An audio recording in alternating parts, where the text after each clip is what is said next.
So, ladies and gentlemen, week 12, big pick 4, 3 out of 4. The only loss being the Chiefs, who were favored and lost outright to the Chargers. Comments from week 12, Danny D. Well, overall, it was a good week. I think we had some excellent picks. Everyone except the Patriots won by multiple scores, so that worked out very well. The Steelers and Ravens blew out their respective opponents.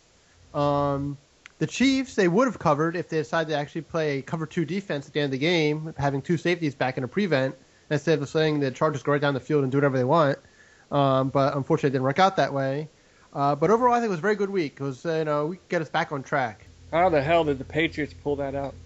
Because Tom Brady always does it against Peyton Manning. I don't know what it is, but I just knew they were going to win that game. I just knew he was going to do it because he just rises to the occasion. And Manning had an awful game. Noshan Marino was the reason that the Broncos, and some turnovers really, were the reason why the Broncos were even in that game. Otherwise, the Patriots better run running away. It was two defensive touchdowns in the first half, right? Yeah. New England fumbled the ball early in the game, and the Broncos were able to score some touchdowns. Other than that, they didn't do anything. They scored 10 points, I believe, the rest of the game after that. Right. Or something like that. Or no, I'm sorry, more than that. But anyway, I think the Patriots won 34-31. But regardless, Patriots did a nice job defensively. Peyton Manning had a terrible game. He was affected by the weather, just like I said. His throws weren't very good. They wobbled. They didn't go as far as they needed to. You can see the difference in arm strength and how it really makes a difference when you have a wind. How Brady was able to throw the ball through the wind and be very successful, whereas Manning had his issues. Belichick made a good move taking the wind in overtime. And I think, even though it was a kind of a freak play, but I think it got him the game at the end. It helped. So there you have it, a 3 out of 4 week with the guarantees coming through, Patriots and Ravens. The overall being 22 wins, 26 losses, a differential of 4. So a 4-0 a week would get us back to 500, correct? Yep, that would be nice. Big D is still struggling at a 3-9er. That's why the red ink will still remain. And the Big B not doing much contribution either at a 500.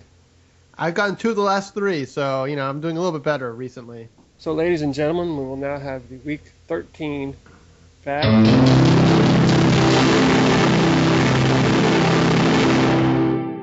This week's winner are the 4 guys on the Fox pregame show. They actually defended the NFL suspending that official for cursing at a player. Come on, really? It's stupid. I don't understand. The guy just cursed at the player. It's not like he beat him up or punched him or whatever. These guys think the guy should have been suspended, thrown out of the league, all this nonsense. I really don't understand that. Another good candidate would have been Robert Griffin after his last 2 press conference performances, but whatever. I understand that's kind of a frustrated team, but I just don't understand. Cursing, anger, making fun of other guys is a part of football, and I don't understand that these guys are so upset that an official cursed at a player. I still don't understand why it's such a big deal. And those guys were all crying and moaning about it last week, and I thought it was ridiculous. So they win. So they dogpiled on the referee, and he got suspended for what, 1 game or something? Yeah, he got suspended 1 game. He's fighting it to get his paycheck back for that week. But I just thought the whole thing was ridiculous and overblown, and I don't understand why they even talked about it. Other than they said the guy was suspended, and that's all they needed to report. They didn't go into a whole prolonged thing that they did, and how they defended the player. I just I don't get it. I understand the guy's a jerk, okay, but to make this big, huge thing, it just seems unnecessary. Well, and you would think that the players' union veterans and would stick with the referee union side, and keep that split there instead of jumping on the suits, jumping in with the suits. I just don't understand the guy was crying so much. I understand if he didn't like it. He doesn't have to like it. But to go crazy about this, put it on Twitter and cry and all this stuff just seems so unnecessary. You're an adult. Curse back. And that's it. Go on. I just think this has been dragged down to this whole issue that doesn't need to be dealt with. It doesn't need to exist.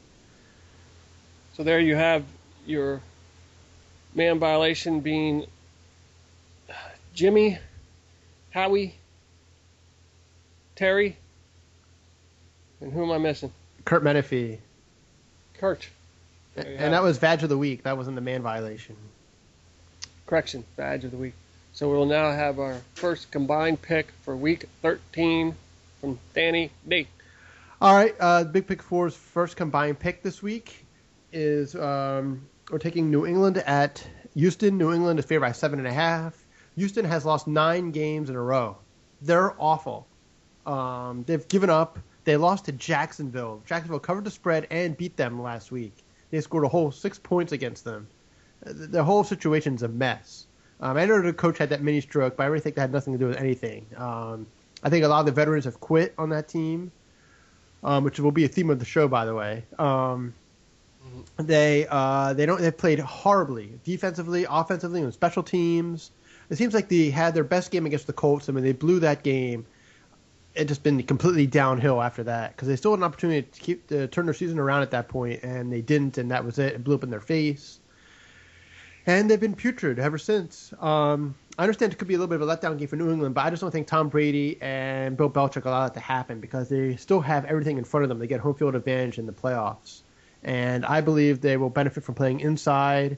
They should have no issues, obviously, with making all the throws that they want to make. They honestly have a better field goal kicker even than Houston. Houston's field goal kicker is terrible. He's missed so many kicks. Matt Schaub is going to be run out of town. Gary Kubiak's going to be run out of town. The whole coaching staff, they're just waiting for the season to be over there. They've had it. So for that reason, even though it's a pretty decent spread on the road, we're going to take New England minus 7.5 at Houston. Now, if you want to crown them, then crown their ass.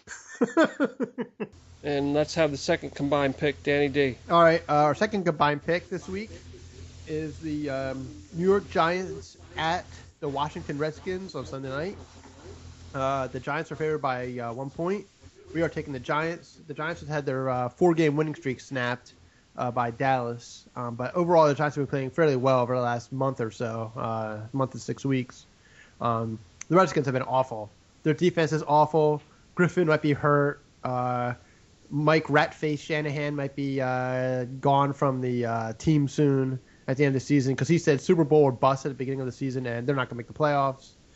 He's not Ratface. He's Lobster Boy. That's right, Red Lobster. Yeah, they called him down the pregame show. That was funny.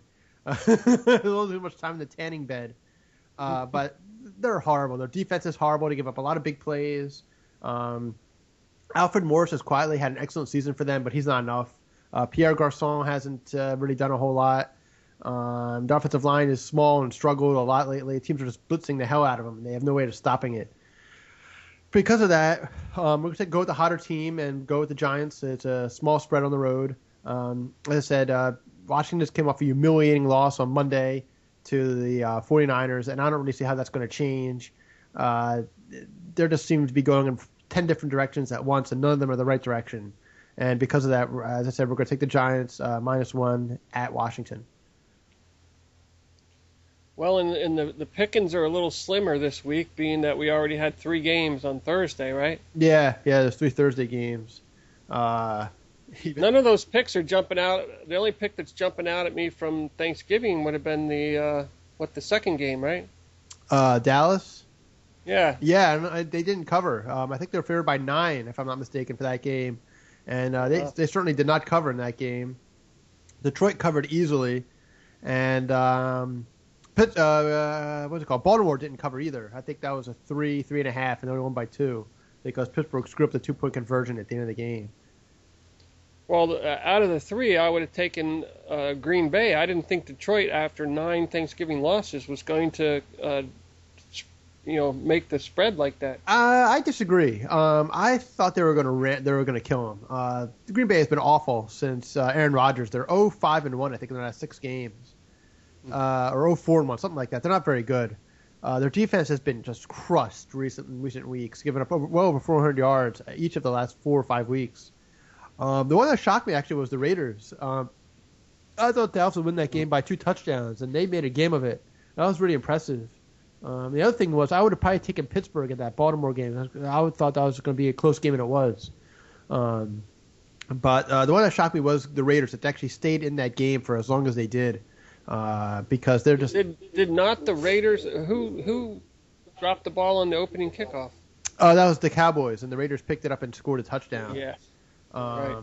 They were getting all the breaks, but they didn't make enough plays. They had some chances early to get some early interceptions against Romo and really put the Cowboys in a 28, 31-point hole very early in that game. They might have even won the game if they had done that.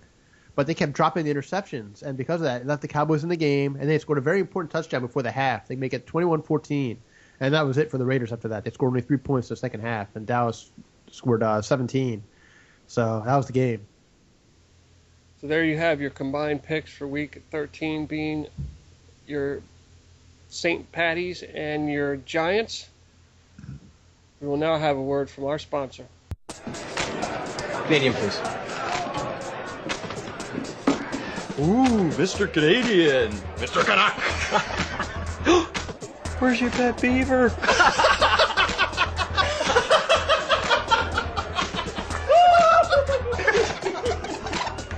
Right here. Attack. I am Canadian. So we are back for the second half of Big Pick 4 Week 13, where we have the guaranteed picks from the Gurus. Let's have the Big Danny D guarantee. All right, my guarantee pick this week is Atlanta versus Buffalo, being played in Toronto at the Rogers Center. We are taking the Bills minus 3.5. The Bills have been kind of an up-and-down team this year. They blew out the Jets last time. They're playing indoors, so there'll be no elements. But Atlanta, as another team, has been just horrible. They were the first team in the league to be officially eliminated from the playoffs. I believe they are 2-9 themselves. I think they would have the second pick in the draft behind, or third pick in the draft behind Houston, who would actually have the number 1 pick in the draft if the season ended today. I think heads are going to roll there. They keep saying, "Oh, we're not going to do this, not going to do that." I don't know. They still have most of the same players on those team that went 14-2 last year. They lost Julio Jones. I get that, but almost everyone else is still there, and they've been awful. Their defense is awful. I believe Buffalo will really be able to get the running game going, which is what they're best at, and really beat up that Atlanta team. I just don't. I think Atlanta has no heart. They don't care.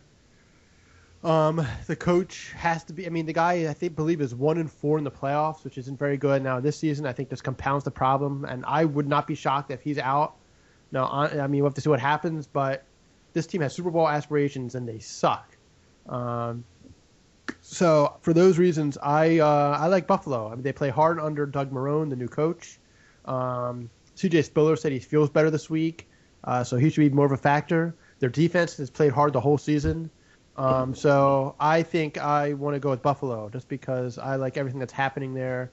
But the only thing I would have liked was if the game was actually in Buffalo, so you could actually have some of that Buffalo weather there. But unfortunately, it's inside, but I don't think it makes a difference. Buffalo should still win.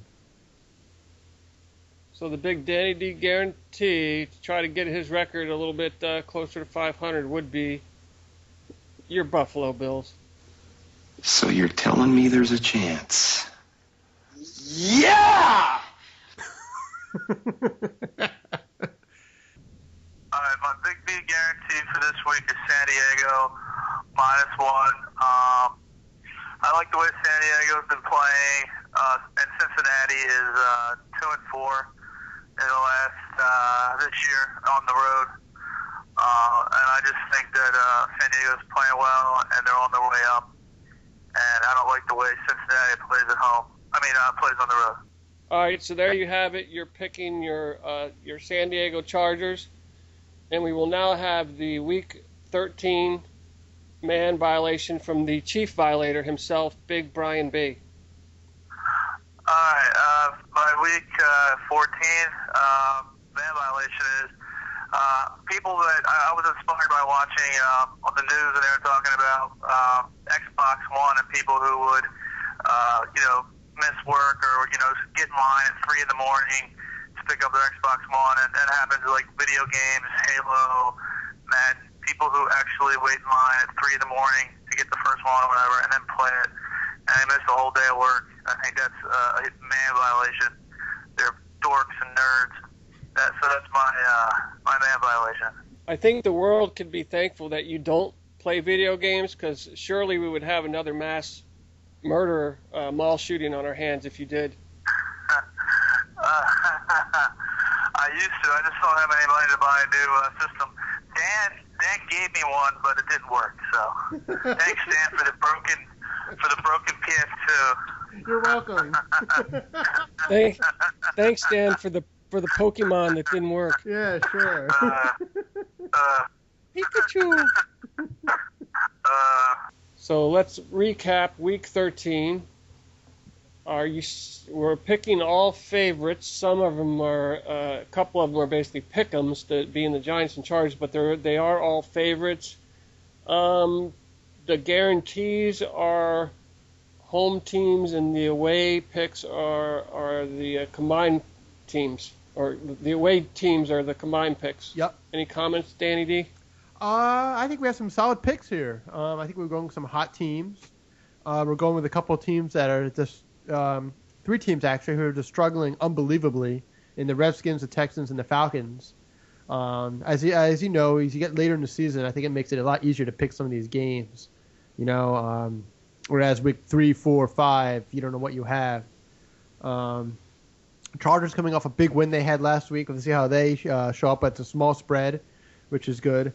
I think these are solid picks. The Texans haven't shown up in weeks. The Redskins haven't shown up in weeks, and the Falcons haven't shown up in weeks. So hopefully they don't show up one more time, and we get all our picks in. So what was the discourse on the sidelines with Andy Reid and Rivers, was it? I think it was against a defensive coach. Oh, yeah, that's right. No, he actually went over to... Rivers. Because he actually went over to Andy Reid.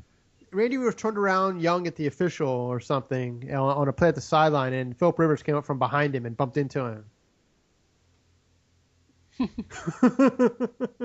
By accident or what? What was the deal with that? I think it was. I think it was going over, and he just happened to bump into Andy Reid's ass.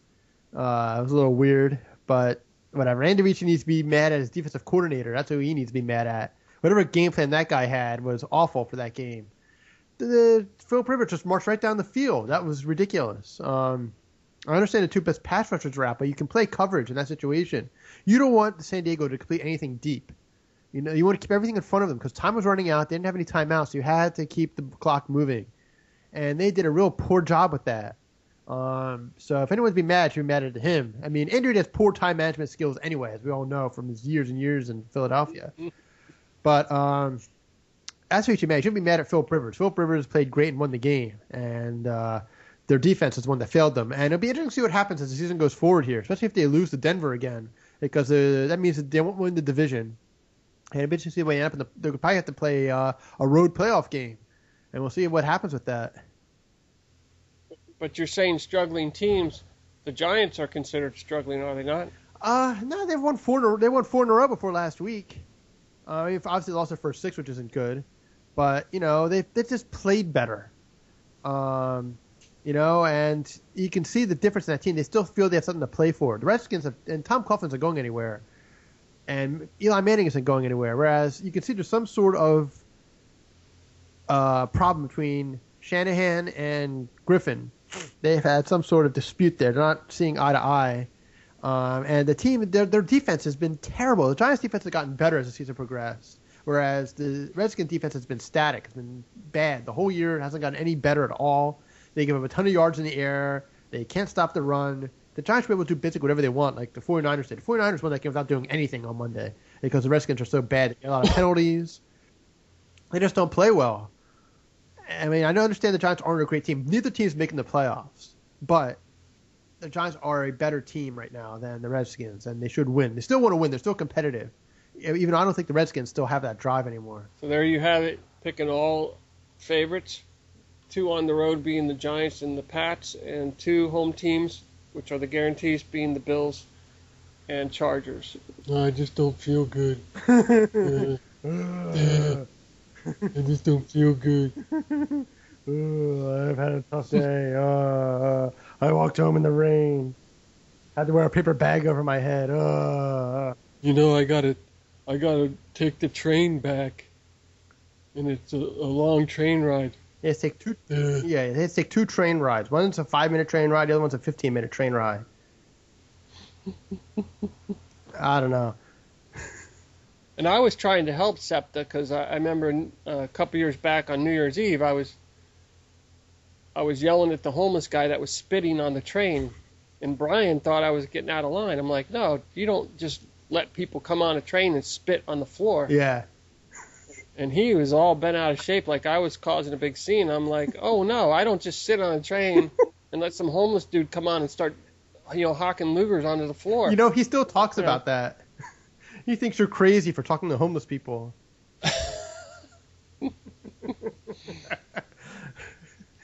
Everyone else apparently was cool with it, but not me. Yeah. That was unacceptable. Because people don't care. They don't care. Especially at like 3 a.m. on New Year's Eve morning. That was even more unacceptable at that point. I guess. I don't know. I think I might have had a little something to drink prior to that. I've seen much worse than someone spitting on the train. Really? Oh, yeah. I saw one guy, he put his hand in his pants, and he had his hand on himself most of the train ride. Another time I saw these 2 homeless people come out of the train, and there's like this little alcove, and they're holding hand. They sat across from each other, dropped trowel, and held hands, and took a shit right in front of each other. I mean, you see some gross stuff sometimes on these trains. The most unbelievable one I saw was a guy that he was in the stairwell of the New York subway, and he took a piss through his jeans. Just stood there and took a leak right through his pants, and kept on going. Unbelievable. And if I can do a BKO shout out here, I'd like to send a shout out to my cousin Lee and her boyfriend Nate, who watch this show every week. They ask me about the show. They're loyal watchers. They bring a group together and they watch it on their TV in their apartment in New York. So, slowly spreading up the East Coast. That's right. Now, if these experts can live up to the moniker, the title, then we'll be off to Vegas. Yeah. Live from Vegas. It's the Big Pick 4 show. Yeah, someday. Mm-hmm. That's funny. We had Garth Brooks last night. Well, soon to come will be the Big Pick 4 show, live from Vegas. Yeah, don't hold your breath, folks. It could be a long time before we reach that level. Ladies and gentlemen, as always, go out and place your bets on these 4 winning NFL teams and score with Big Pick 4.